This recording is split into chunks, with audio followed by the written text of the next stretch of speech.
The normal blood pH is 7.35 to 7.45. A slight change of blood pH exceeding the normal range will have a profound detrimental effects on the human body. Hence, it is important to maintain the blood pH within the normal range. The two organs that play an important role in maintaining the normal blood pH are the lungs and the kidneys. In acidemia, the lungs increase its rate and depth of ventilation, thereby eliminating more carbon dioxide, increasing the blood pH back to the normal range. In alkalemia, the lungs decrease its rate and depth of ventilation, retaining more carbon dioxide, reducing the blood pH back to normal. What about the kidneys? It deals with bicarbonate ions mainly. Specifically, it ensures filtered bicarbonate ions are reabsorbed and new bicarbonate ions are generated. Each kidney consists of numerous basic functional units known as the nephrons.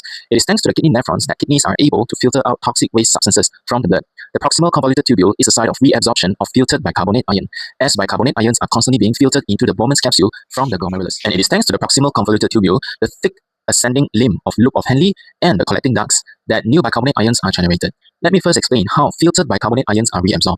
As I have mentioned previously, reabsorption of filtered bicarbonate ion occurs only in the proximal convoluted tubule. Why? Because of the membrane proteins found on the luminal and basolateral surfaces of the proximal tubular cells. On the surface of the membrane facing the lumen, sodium-hydrogen exchanges are found, while the surface of the membrane facing the interstitium, the sodium bicarbonate co-transporter, as well as the anion exchanger proteins are found. From the interstitium, carbon dioxide diffuses into the proximal tubular cells, and with the help of the carbonic anhydrase enzyme, reacts with water to produce carbonic acid.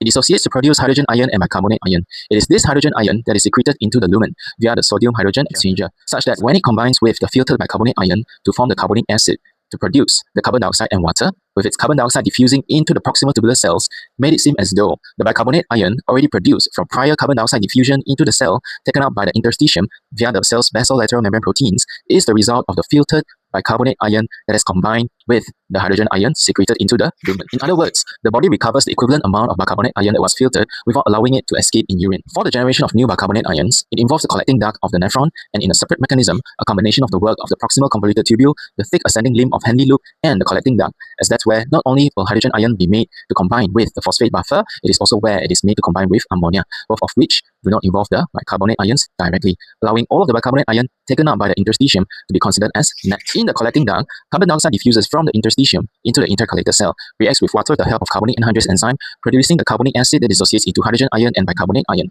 But because we are now dealing with the intercalated cell, which is the type of cell found in the collecting duct of the kidney nephrons, the type of membrane proteins found on the luminal surface of the membrane is the potassium hydrogen ATPase, as well as the hydrogen ATPase, while on the basolateral surface, the anion exchanger proteins are found. Via the potassium hydrogen ATPase, luminal hydrogen secretion is coupled with potassium intake, while the hydrogen ATPase allows sole secretion of hydrogen into the lumen.